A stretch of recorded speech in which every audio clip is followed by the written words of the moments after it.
Back once again with Ethan Foreman of the Gloucester Times to talk all things Gloucester for us. He's been a busy man the last couple of months, getting his feet wet here in the America's first seaport. How you doing, Ethan? I don't know if my feet are wet. I think I'm up to here. It's like it's so much to learn. But thank you very much. I appreciate it. We appreciate you spending time with us today. Okay, right off the top, let's talk about Painting Gate. Painting it. Well, I don't know. I came up with that. That's ridiculous. But I like it. We had a story in Friday was that Cape Ann Museum had loaned the mayor some paintings, and one of the paintings that he put up in his office was that of one of Portuguese Hill by Carl Peters, and so the mayor put it up. I saw the press release, and I didn't write that story, but it was in our paper, and didn't think anything of it. And it turns out then we heard the mayor tried to find out where in Portuguese Hill this was. Because he grew up on Portuguese Hill, right? Yes, he grew up in Portuguese Hill. His father is the former state rep Tony Verga. Comes from a very working class background, salt of the earth, and Gloucester through and through with fishing in their blood. A great neighborhood. Yeah, that was a beautiful. I just want to say, sometimes I look at Gloucester, I go with the steeples and the churches and the architect and the library and everything. That downtown, it's just something. It's really something. It's a beautiful, beautiful downtown.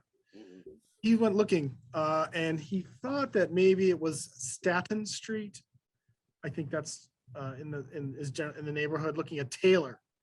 And so Facebook, help me find this where it is. Now I'm going to tell you something. I saw that picture. I've only been in Gloucester for a few weeks or whatever, and I said to myself, that doesn't look like Portuguese Hill, because it looked like from the elevation it was down toward the water, somewhere down toward the water. But I was like, okay, it's Portuguese Hill. So the mayor was corrected. A lot of people were looking at it and saying, no, I used to live in that house, or I knew the Palazzolas who used to live in that house.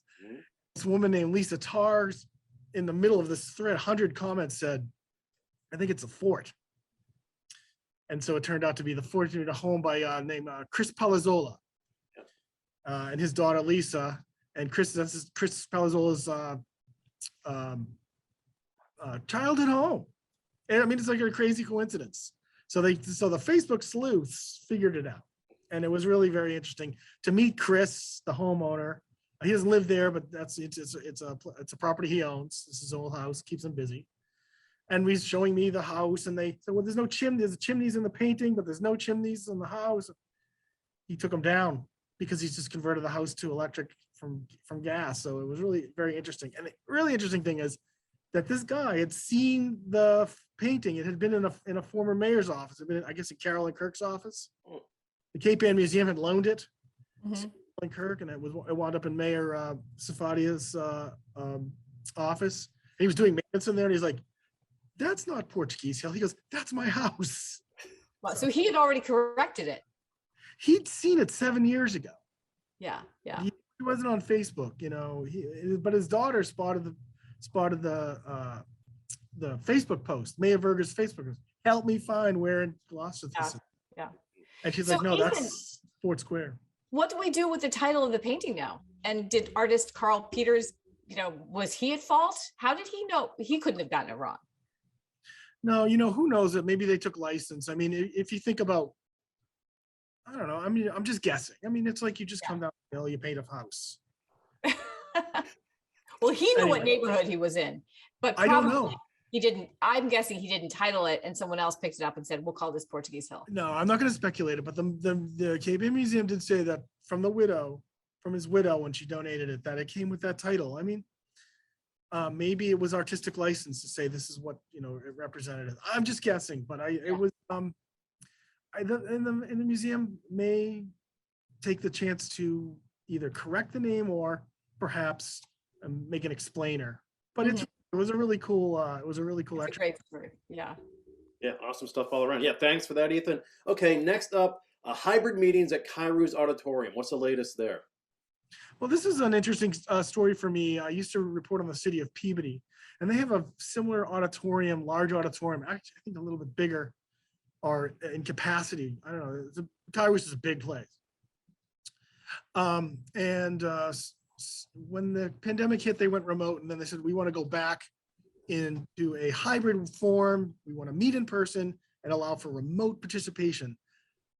Zoom has proved very popular for participation in these municipal boards. It means some of these subcommittee meetings get up to 100 people watching. Now, of course, it's always been the cable broadcast. I just want to emphasize that people watch on the cable broadcast. You don't really know what the participation is, but with Zoom, you're allowing for this kind of two-way talk. You can raise your hand. I think that's the stuff that they like. So in Peabody, they've been doing that. So it came up at the city council. Valerie Gilman, the new council president, said, let's do this, and let's see where we're at. They want to stay on Zoom. They talked about wanting to go hybrid, and the number that was given at the council was about $80,000 to do the rest of it. And I thought that was kind of high. And I look back at the story I had written a while back when the Wigan Auditorium in Peabody had been renovated, and it was a big number. It was like $160,000 for acoustic stuff. I mean, it was expensive, so it's not out of the realm of possibility, that you're buying a Mercedes equivalent, nice AMG. It's a really nice Mercedes. Yeah. Yeah, exactly. But so it's interesting, because I think they want that in-person feel. It's better for governance. You can look somebody in the eye. I have never met any. I've talked to these people. I've never met them in person, except at the inaugural. Just kind of, hi. I'm, I try to say hi to as many people as I could.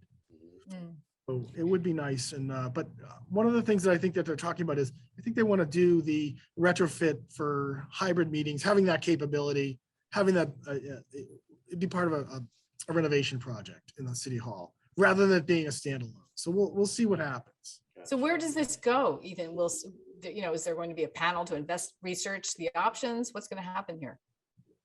Well, I think the mayor had told me that there was a plan for doing renovations in the inside of the city hall. This isn't the I guess the Leaning Tower of Pisa they were talking about when the city hall was kind of going 7 degrees this way. The interior work. I guess he was telling me that there's lathe down and on a back stairwell. So probably it needs some work, and I think they're talking about maybe rolling that in. And the interesting thing was that Peabody was able to tap funds from the Massachusetts Historical Commission or the Cultural Council. I'm not sure, but it was, in other words, state grant money to help pay for it. So maybe there's an opportunity there that Gloucester maybe could seek out some grant money in the same way.